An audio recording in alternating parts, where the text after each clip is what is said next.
Hartman Kensler and Mitt Crepo Force Pulse. Support Jungle Roam. Yeah.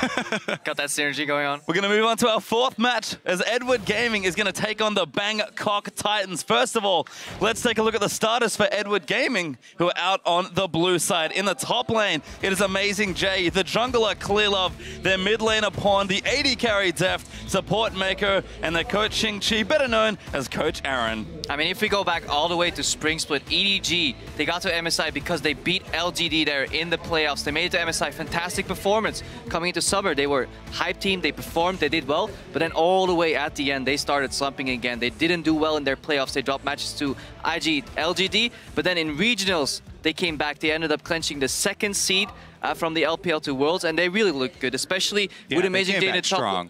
With Amazing J in the top laner, that top half of the map is just so incredibly strong. Probably one of the stronger ones in the entire tournament, and that's just going to be fun to see.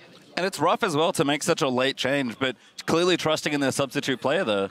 Yeah, they have both Koro here and Amazing J, different playstyles. Koro obviously brings to the field a more teleport-oriented playstyle, people would say. Obviously, he can play all the champions too. It's not like he's a bad player or anything. But Amazing J, yeah, with those carries coming out in the later patches, the Juggernauts, you know, more aggression coming out of him. Clear Love and him working well together, duo jungling at the start, then ganking for him, just getting him ahead. And then meanwhile in the bot lane, yeah, people just playing passive, farming it up. Yeah. But once those team fights start, they're so strong. I think a lot of it does have to do also, there were a lot of rumors going around, you know, was Koro sick? He missed out some practice time.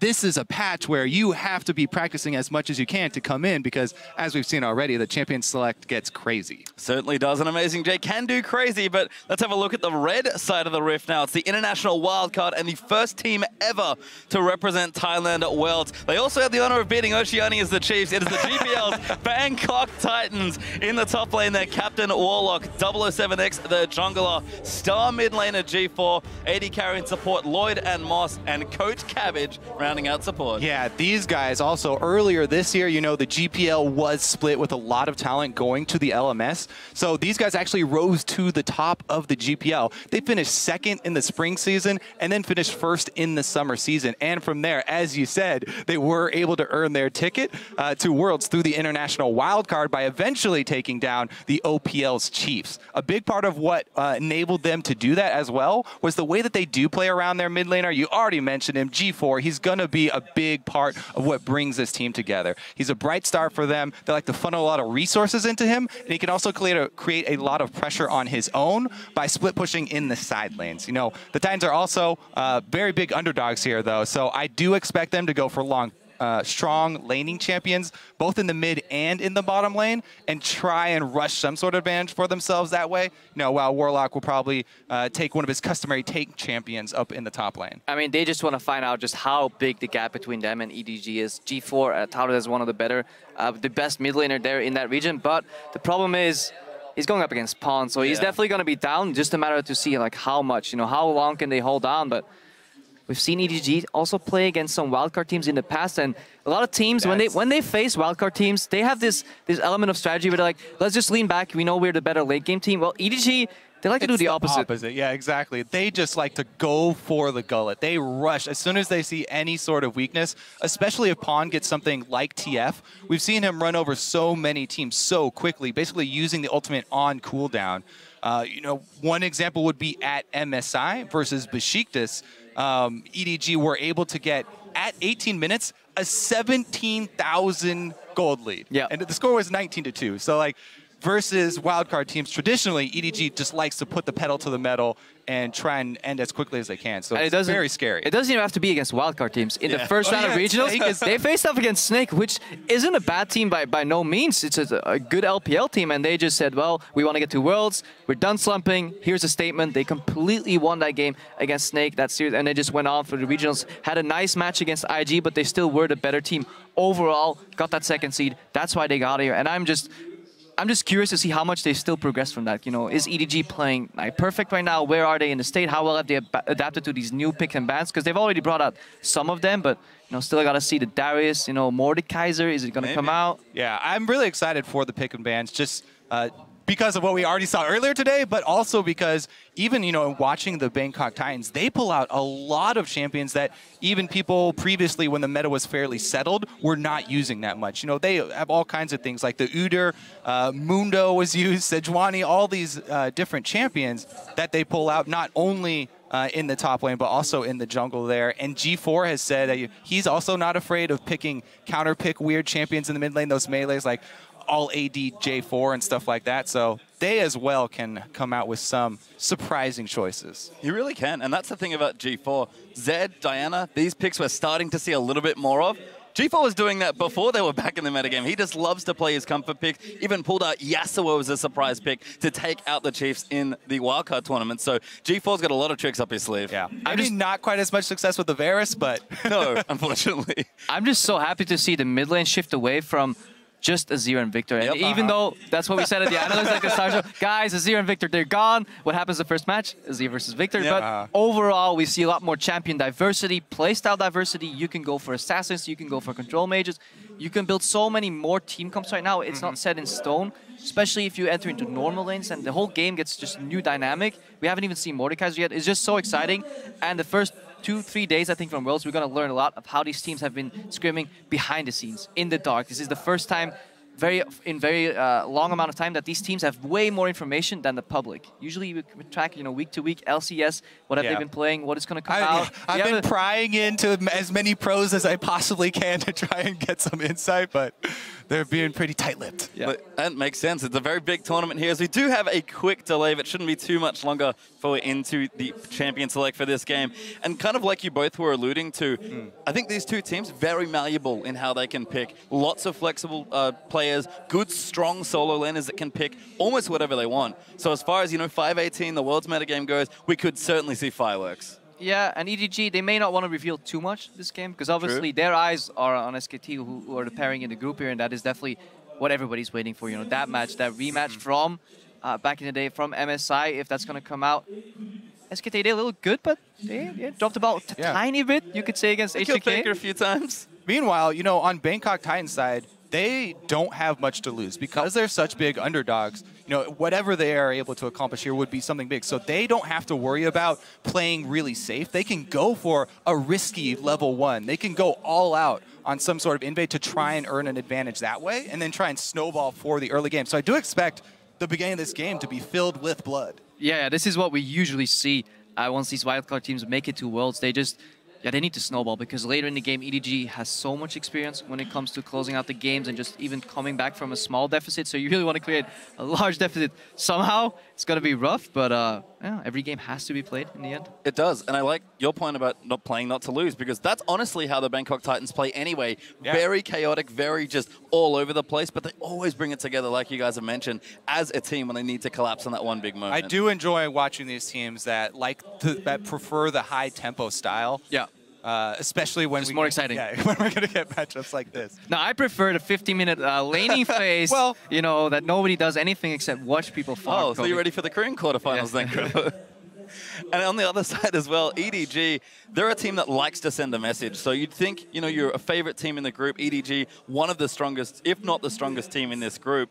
Everyone waiting for that big matchup, but even against the, you know, smaller teams, if you want to put it that way, EDG are a team that when they want to win and they really want to smash you, because they have to send a message to not just you, but everyone else in the tournament. Yeah, I especially like EDG's cross-map play as well. Mentioned the TF already, but something else that they do is they'll try and save their teleports rather than having teleport to start the team fight or something like that. They'll try and say, oh, we're going to win this team fight, and then my top laner is going to go back to base and teleport in, and we're going to take an objective after it as well. Certainly are, but we are into Champ Select now.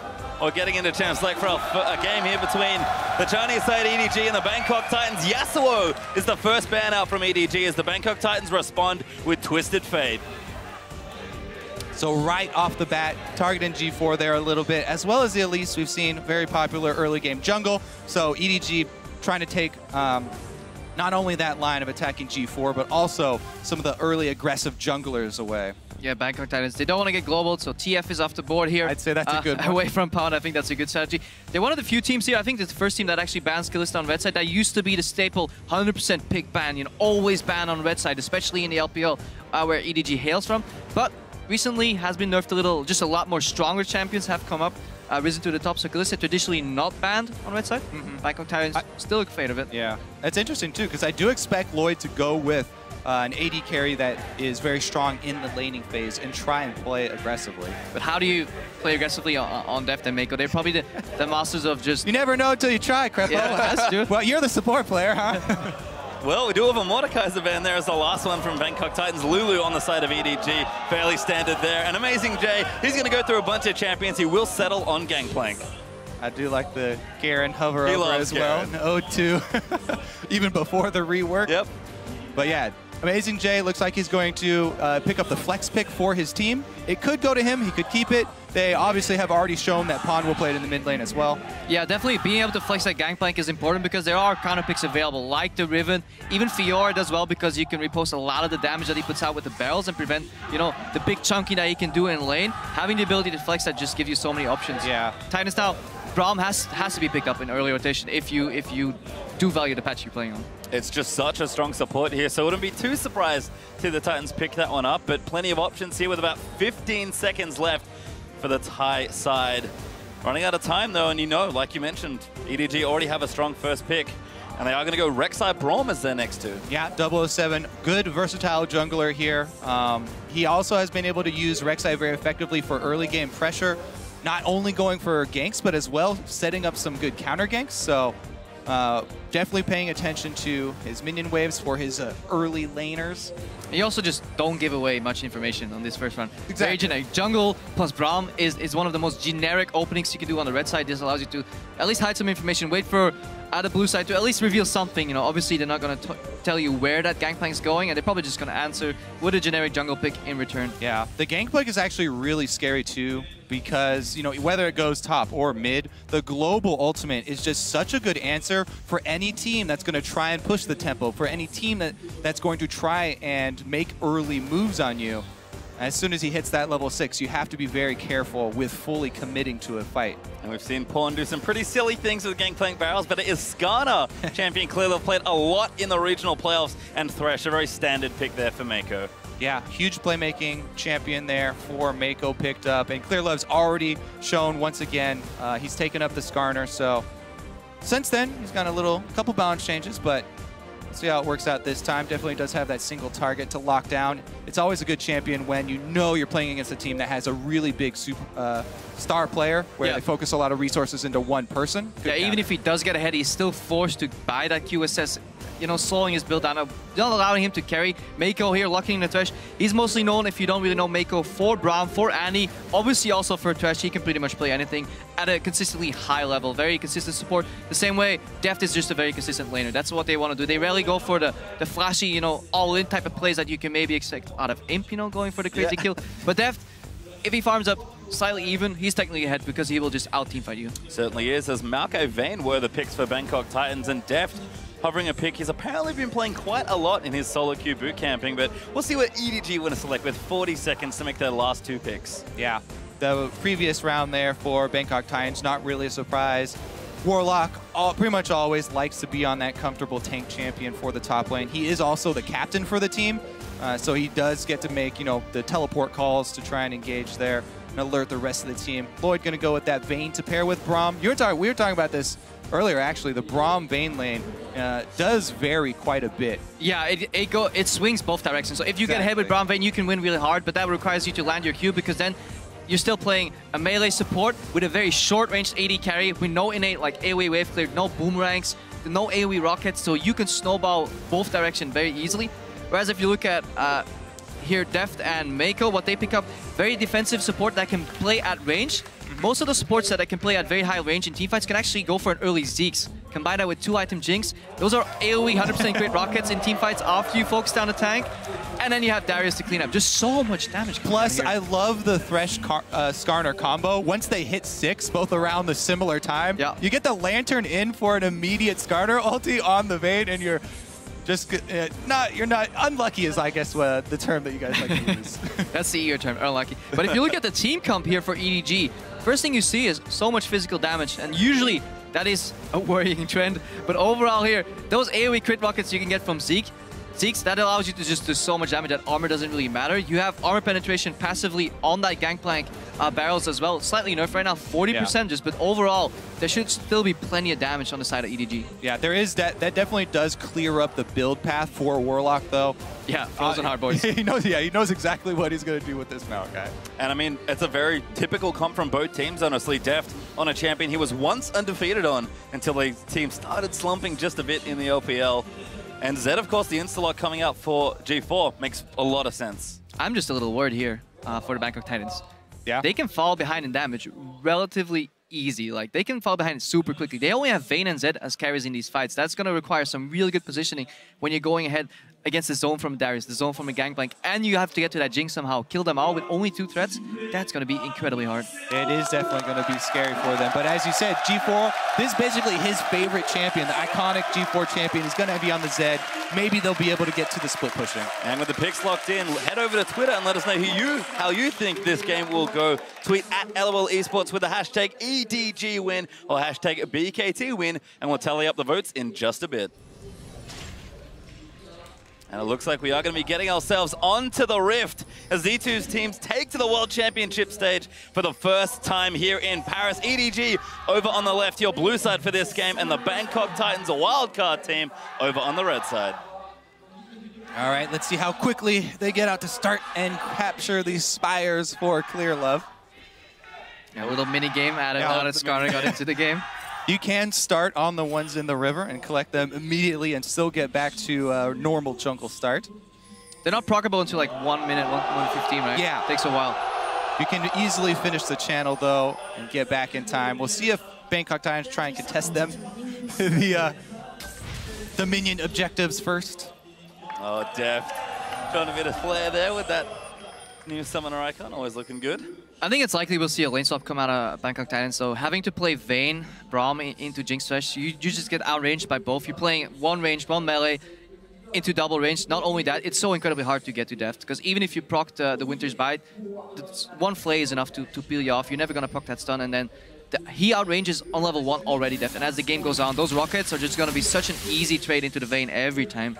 Well, trying to get taken there as EDG just moving out, but like you mentioned, there is that lane swap happening. Deft staying out of range of that Trinket Ward by the looks of things here. A minute 45 in. It's just going to be straight to those 2v1 lanes. Yeah, and if you look at the top lane, how diversified the meta is already. This is the 7th different top laner that we've seen today. Darius has only been the only one repeating champion, so overall, yeah, the meta is shifting, and if people are still finding their stride, maybe towards the later stage of the tournament, we'll see some repeat on some champions, but from solo queue experience, Darius, he hurts. Certainly does. Very true. He also heals. All right, so Mako and Deft going to actually take the blue buff themselves here. Started out, so a double blue buff start. Bangkok Titans, it looks like they are 100% going to get 3 buffed here. Yeah, they lane swapped, but what they did is they only secured 1 quadrant of their jungle. I know you love talking about those quadrants, Kobe. Aggressive invade, just to spot if they're jungling on the right side of the map. EDG starts double jungle on the left side of the map. They're going to get such a big experience lead. And Bangkok Titans, yeah, this is what we see. 4 Magak in the middle lane. Oh, no, he missed! He flashes! Warlock! Can't lock it down! Oh, the flash twisted advance. He gets a minion instead there. 25 gold? Well, I don't think he killed the minion either, but Pawn, they did get the flash out of Pawn, but again, this is what we're talking about. They like to pour all their resources into the mid lane, finish off 1 jungle quadrant, and immediately try and go burn. Not everybody can be double doge. That honor is just laid away for a specific amount of people. Just Double doesn't really work. Is a god. Well, I can see Bangkok Titans. Moss going to check that brush with his Winter's Bite. Doesn't quite get it, though. Yeah, EDG, though, punishing Bangkok Titans very heavily for that super safe start where they started actually on their strong side of the jungle, so not going to have much more to farm here. Yeah, and look at Moss right now. He confirms his Darkest Sphere. That entire jungle is empty, so by proxy, you can deduce that EDG's remaining members went to the down right side of the map, then the up right of the map, which means they're about to get a dive here of 4 against 2, and EDG, they're clean enough to execute this. And this ward that Mako just dropped, I love it. That's where you see the top laners coming in to teleport as well. They don't need him because he walked all the way here. 4 versus 2. Here comes the dive play. Back there, Warlock getting low. Mako, he's in trouble. He flashes out, but Deft, he's going to get first blood. That's a double kill for the Jinx. This is the tempo that we're talking about for EDG. They do not like to let you have a moment's respite. Yeah, an incredibly clean execution. Mako starts tanking, he gets out before he dies. By that time, Deft has 1 kill, 2 kills. Now his double buff tower's dying. Warlock comes back, he wants some more. Oh my god! They're gonna get locked up. Clearly looking for the stun. Deft wants a 3rd kill. The auto's good! Rocket follows Deft, gets himself 3 kills in 4 minutes. All right, that was definitely painful to watch. They punish the lane swap. They go for the early dive, successful dive, and a repeat there after the teleport is also blown. They even have teleport advantage. Okay, the one thing for Bangkok Titans is Lloyd has been free farming at the top. Lloyd is actually on even CS with Deft, and that is an accomplishment. But Deft, it is 4 minutes, 45 seconds in the game. He has now acquired 2,000 gold sitting in the bank, ready to be spent. So he can base and get a BF sword when Lloyd is still struggling. He is 3-0 already. This is gonna get real ugly real quick. Yeah. We did expect it to be bloody early, so. We did, and that's the EDG power, really. We've seen them dive teams of all different calibers over and over again. SK Telecom sure know the feeling of getting dived by EDG. Yeah, Boots here picked up. In addition to that BF sword, Dev says, okay, I'm done in the bot lane. I'm just going to go top lane, you know, fight Lloyd, because he hasn't really seen too many EDG members overall.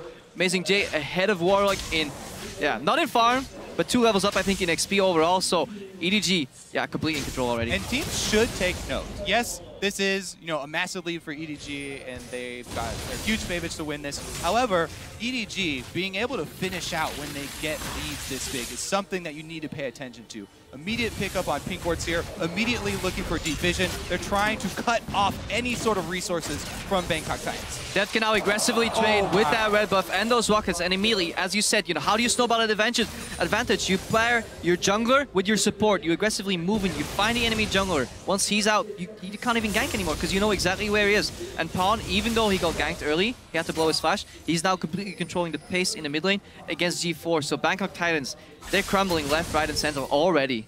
He's just hit 6 there as well, so ultimate going to be available for the next bit of EDG aggression. Mako is going to move his way towards the mid, but does go for the recalls. Amazing J, happily 1v1 in the bottom side as Deft is mowing through this turret.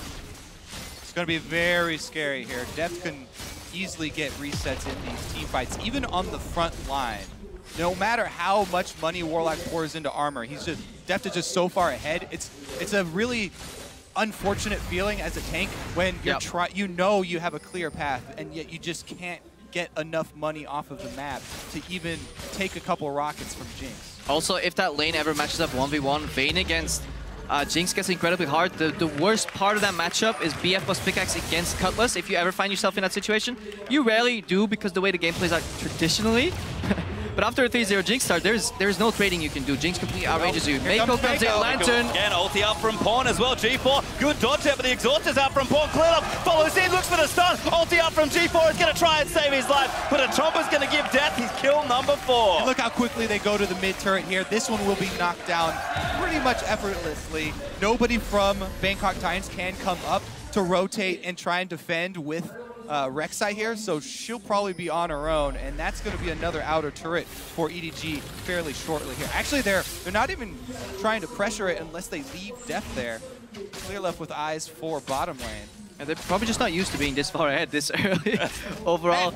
They've done it before. We talked about the Besiktas game. Well, we'll keep track and see if they actually hit that mark. If they can beat that record. But yeah, overall... Time trials. Time trials. They're playing against EDG's Ghost, in those map races. But overall, EDG, they don't extend these laning phases either. Like, they choose to go move Deft away from that bot lane and then go top for some more pressure on the tower. They don't really play the solo queue game where they keep going 2v2 and try smashing each other just for a kill and then base. So they're really playing the map right now. They went for a tower. Deft, kind of afraid whether Moss is in there or not, because Mako was roaming before. Now Mako comes back, and that should be a very, very easy 2v2 here. Safety net is back here for EDG. They're up 3,000 gold already, 8.5 minutes in. Now, hard mode is to look at this and try and find the way for Bangkok Titans to try and get back in this. And they do have at least the Brutalizer completed here for G4. He is stuck in mid lane right now. They also, it's going to be very hard for them because they don't have a lot of vision to work with. That was well executed. But, yeah. Mom's getting poked out here. He actually needs to save that shield somehow. That is going to go in. Looks like Slow is going to miss.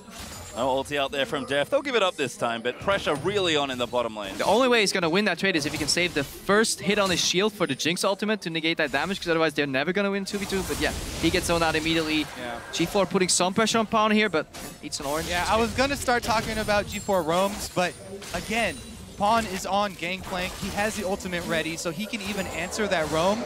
And just sending the ultimate is actually enough to turn the tide since EDG are so far ahead. So. And since their bot lane, top lane jungle combination from the Bangkok Titans, here 007X and Wallach are just so low damage, if they fall behind, it actually gets quite scary to gank Darius. He can take you out 2v1, especially with the reset mechanic on that ulti. So, Pound ulti coming in. Yep, going back, G4 looking to try and get out of it. Clear of ulti, no Mako follows in with a hook, the damage is down. Ulti's used, but Pawn's gonna get the kill. This may very well be the first perfect game here at Worlds. Fnatic, they were close. They were 1 kill away in their first game today. So if EDG can avoid dropping a tower, maybe that's what they're playing for now. Instead of just playing for the victory, they want a perfect game. Just cancel some recalls there. Need some more AD for that to work. And you see Dev. Cancelled recalls are very important at this stage, though. Even a couple seconds here. That's probably going to buy them Dragon. Yeah, again, more tempo, more objectives. But Dev, this is something we see a lot in the LPL. Even when ahead, these guys like buying average blades. These are like their insurance. If somehow something goes wrong, at least I'm getting GP10. I'm not sure if I agree with it in every situation, but true definition of avarice there. Certainly is, as Dragon #1 is going to go to EDG, forcing them away with that ult from Def just to make sure Bangkok Titans couldn't get there. And again, the lead continues to build here for the LPL team. All right, let's see how Bangkok Titans are at setting up defensive warding now, because that is the emergency mode you have to go into. Yep. Try and set up defensive wards in your jungle. Uh-oh, here goes Amazing J, though. He's going to trade on Maokai. He is Maokai, though, so... relatively tanky. Amazing J came out late swap, only has some assists, only the phase completed so far, so Wallach should be relatively, but look at the position of that wave also, it's pushing backwards, so EDG controlling waves, trying to find out where the enemy jungle is, not making any rash decisions. They don't need any of those fancy outplays. They generally, all their kills have come from outnumbering their opponents, generally reading the map and then making that play.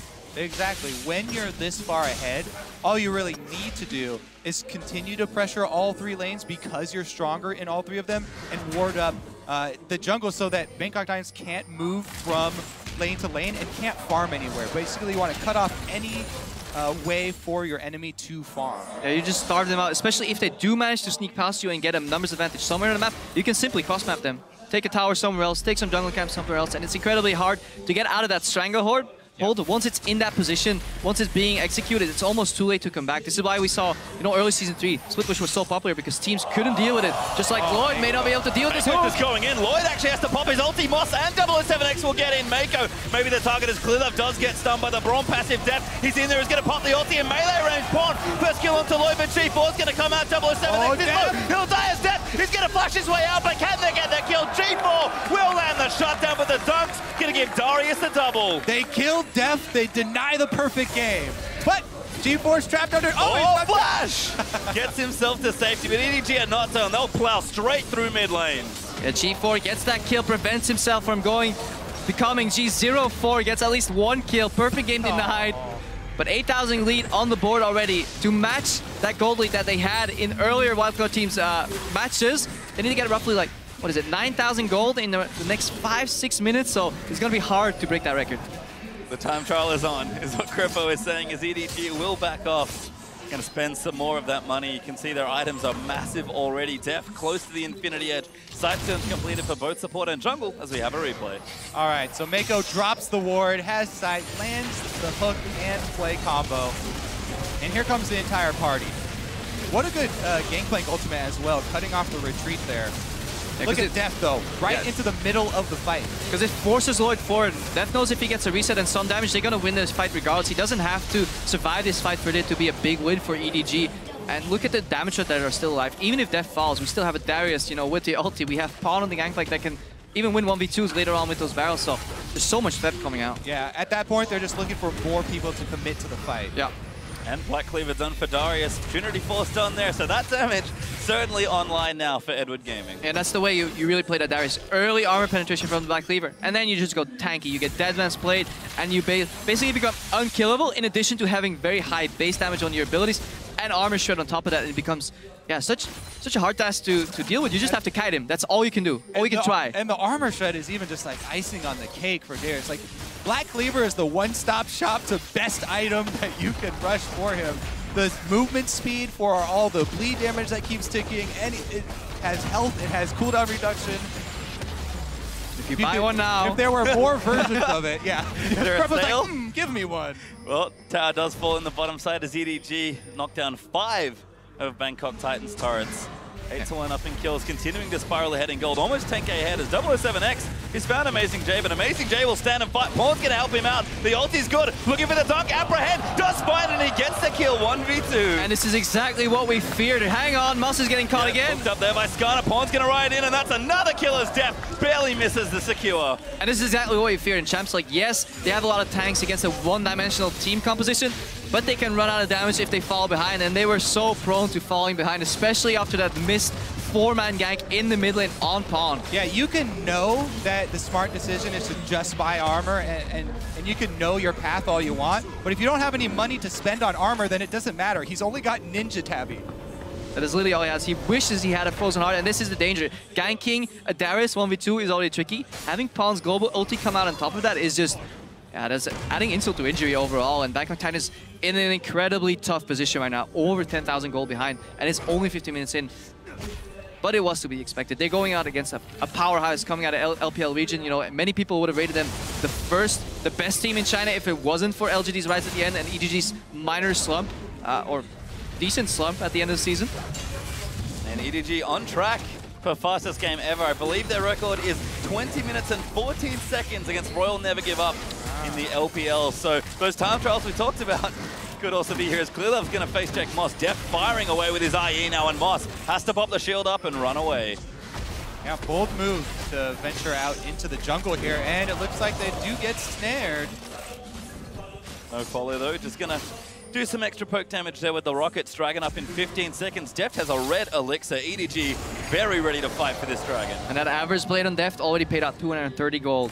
Just getting those small increments. He really needed it, Trevor. Yeah, I really need it. I think that is what separates the good from the best AD characters. I actually dislike it. I think when you're this far ahead, second item Panther Dance is still better. But who am I to disagree with them? Well, EDG are going to start up this dragon, and it looks like Bangkok Titans are just going to try and collect some farm. Difficult to challenge here, maybe even impossible, as they will pick it up, and this game is only getting further and further out of reach. All right, let's see how EDG try and close the loose here. Again, they've just constantly been keeping up the deep vision. Now they're going to try and keep... Nice little Pawn does get caught, though. Yeah, G4 coming in. The exhaust is down. He's going to ride the Lantern out to safety. Ulti will proc, but it's not enough damage. And that GP ult almost kills Moss. Deft going to snipe him off with the rocket. Lloyd pumps a heal to run, but Clearlove, he wants blood. And he's going to now look for 007X. Clearlove will ult anyone that he can take. He doesn't care if it's the front line. If he grabs you... Oh, Mako! Moves them back into the box as Clearlove collects it. And this would be the perfect time to test out those new emotes. Overall, especially when Pawn escaped there on the Lantern riding away. I really do love the team spamming emotes. I'm actually waiting for one of the really trolly players to take the emote of the opposing team. That's the next level emote strategy. You can even use them when you're dead, I believe. So that's, even from the grave, you can contribute to a pleasant viewing experience. Well, that's great for you, Krepo. That's how I found out. You know, I do die a lot. 18 minutes, first inhibitor goes down. EDG, yeah, 13,000 gold now. I hate to break it to you, but I have been informed that the refs are not allowing them to take the other team's emote. So we'll keep it clean. You can only use sportsmanlike pride in your own team. Well, they've shown a lot here, have EDG. As the minute hit does go down, Bangkok Titans going to struggle to keep Edward Gaming out of their base at this point. Just so many items. Giant's Belt for Amazing J. More tanky items out for Clearlove. A Brutalizer for Pawn. The static shift completed for Deft. And it's just a couple Blade of the Ruined Kings on the other side. Yeah, and we touched about how one-dimensional the damage coming out of EDG was, but if you look over, Vayne and Zed, the only two carries, the only two threats on Bangkok Titans are also just, you know, either 80 damage and a hit of 2 damage. That is if Vayne actually gets 3 attacks off, which is getting increasingly more difficult as these fights progress. So right now, even those bruisers stacking armor, they become so difficult to kill. Yeah, and you already touched on the armor shred from Darius. Gangplank has his own built-in armor shred as well, so Jinx doesn't care because she has like a full item up on anybody else in the game. The play, he'll land the hook though. Clearlove gonna follow in. Wow, Pawn's ulti sets it up as Death snipes it with a zap. High accuracy this game from Mako on the death sentences so far. Even And the flash ones. yeah, and if you, Mako fantastic Thresh overall, really in his element right here. But if you look at EDG, the amount of assists that most of these members have, that indicates that they've been playing a very team-oriented game where initially they just want to outnumber people. They haven't been beating anybody 2v2, 1v1 straight up because they don't have to. Crowd is a big Mako fan here, chanting his name, always fun to be. Well deserved. A high kill participation on most members here. Finally, Clearlove finds G4. Trouble now as Death just kills him before the ulti can even pop. EDG now going to funnel into that base, look for more kills, but they'll be more than happy to take another inhibitor. All right, inhibitor number 2 down. They're going to go for Nexus turrets next. And Deft is just looking to end the game. We talked about it, 20 minutes 14, I believe, so they might be on the clock here to try and race it. Don't know if they can do it, but the Bangkok Titans are going to try and keep it in. The ulti's out. Good block there from Moss. And you can see the pings on Baron. EDG, they do love themselves an early Baron. Yeah, look at those pink wards. 5 pink wards, 1 in each corner. It's like a pentagram. Yeah, complete vision control. And yes, okay, EDG is super far ahead, so, you know, so those pink wards aren't as impressive, but if you're gonna follow EDG throughout the entire tournament, hang on, surrender. Yeah, and that's the surrender for Bangkok Titans. The Baron could not be completed as EDG in style take their first game here in Paris. Yep, well deserved. Mako with some big plays from the very beginning of the game, actually, outplaying a lot of the lane swap and continuing into the jungle, keeping up the pressure that we were looking for. Yeah, I just love the level 1 strategy here. It almost had no downfall, even if they found, you know, if Mako and Def found the opposing top lane jungle duo jungling, then it could still be an even game from then onwards. But if it works out the way they did, Bangkok Titans, they wanted the lane swap so badly that they forgot to think about jungle quadrants at all. They just started on one side of the map. They got completely 3-buffed, 3-quadrant jungled almost. So that was so hard to come back from. And the Bangkok Titans, they knew what they were up against. That's why they kind of went for this super risky, everybody go mid, we're going to try and flash Twisted Advance to make something happen. And it he hit him in it. Stumbled. Yeah. Well, the 4-man gank in mid lane's a very common occurrence in the LPL, so Pawn more than prepared as he dodges that, and EDG vault ahead to a very quick win here in Paris. You can see the crowd applauding, cheering for the team as they'll take one of their first battles here of the tournament. And just a smart, calculated approach to the game. Outnumber your opponents, clean dives. That dive, that was textbook. Mako taking the aggro, everybody getting a kill, nobody dying in the process. The first death was only Deft after Lloyd was zoned into the fight. And at that point, if he dies, if he gets 2 kills, that fight is 100% guaranteed to EDG. The game is guaranteed. It doesn't matter that you give up your life there. So overall, just clean textbook play. Very high kill participation across the board. So working as a team. And if there's one way to describe EDG, I think it has to be efficient. Very clean dives, very strong strategy, just always know where to go and what to do. And to touch on that pink ward point that we were talking about earlier, how the vision spread out, they're actually masters of using Fog of War to their advantage to bait. Sadly enough, it wasn't needed this game. They really need to bait because they had their pick of the litter. Mako could choose any target, hook it in, Clearlove could... It's going to be a long group stage. There'll be more. Yeah, I really hope to see that. If you ever see EDG fall behind, pink ward in the brush, Skarner, flash over ulti, that's something they did against IG, so that is hopefully a play we'll see again from EDG. And I think, again, really just showing same form that they did from regionals. Very similar picks. Clearlove back in the Skarner. Amazing Jay, the new player, if you will, but of course, just on the Darius. Yep. All right. So good lane, good tower dive by them, and they were able to clean it up. Very clean there. But let's check out how Group C stands after one game here for each team. We'll have a check-in with the standings. It is the favorites, as expected, 1-0 up apiece. SK Telecom and EDG hold 1 win here in Group C. And that's what we expected. I mean, everybody coming into the day expected H2K to lose to SKT and obviously the Bangkok Titans to drop a game here against EDG. Interesting game. H2K against SKT though, overall a little slightly closer than people expected, but still a very large disparity overall between the two teams. Yeah, there have been some exciting games so far, especially the Champion Select. We're going to continue to monitor the Day 1 Champion Select. Like, how many new top laners can they find? They've only had 1 replica. Only Darius has been picked twice. For the rest of the games, every game a single new top laner. So eventually, they got to run out. And he's already found himself on the ban list as well. Yeah. So Darius is definitely extremely high priority. I don't know how much Amazing J you guys have watched, but I can promise you there's probably a couple more top laners if you guys want to get excited. I'm actually still waiting for the Olaf, to make his rotation actually. because he's definitely something that Amazing J has played before as well, and something that people kind of forget about when there's so many new toys on the block for the top lane. They're like, oh, all these juggernauts. Olaf was like the original juggernaut of the top lane. He still has good matchups. Yeah, he played it in the matchup against IG actually to get that final victory or one of the final victories to get here as a second seed to Worlds. So he definitely can play that champions. Overall for the tournament, I think we've seen almost all top laners against the Olaf. We've even seen Gnar, which I don't think is that high on the priority list anymore. But I just want to see more Fiora. We saw it once only, and I think the champion is incredibly strong, especially when you have really, really good repulse mechanics. You can dodge so much damage. You can dodge a lot here, but we do have Shock standing by with EDG's jungler Clearlove to get an insider's perspective on that game. Yes, thank you very much, guys. Indeed joined here by EDG's Clearlove after that victory, and Wenson helping here out with the translation. Congratulations, first off, in your very first game here at Worlds. Thank you. Thank you. Anyway, it was an underdog match for the Bangkok Titans going in, yet you guys were very convincing. Something I would like to talk about is the Skarner pick. We saw it earlier in the day from the side of IG. Didn't work out. How have you played him, and how do you make him work? 你们这次有一个就是非常完美的胜利，然后他注意到了你的 Skarner 用的非常好，想问一下你对 Skarner 这英雄有什么心得？这英雄的话，就是前6级就很法力，如果到6级后2打2、3打3打团都很厉害，所以说这是我选择他的原因。Okay, Skarner is relative weak pre level 6, but ever after level 6, no matter in 2v2, in 3v3s. Skarner extremely strong, and that's why he picked it. Okay, it worked out really well, also in synergy with that Darius top lane, and that was on Amazing J. How has it been for the team adjusting to playing with Amazing J, and more precisely, your synergy with him? How has that been going? 你们这次觉得用了 Amazing J instead of Coral， 就是替代了 Coral。你们觉得你和 Amazing J 的配合有没有什么特别的地方？然后你觉得 Amazing J 打得怎么样？就Amazing J 的话，它更适应这个版本。 所以说，他这把的话打得挺好的。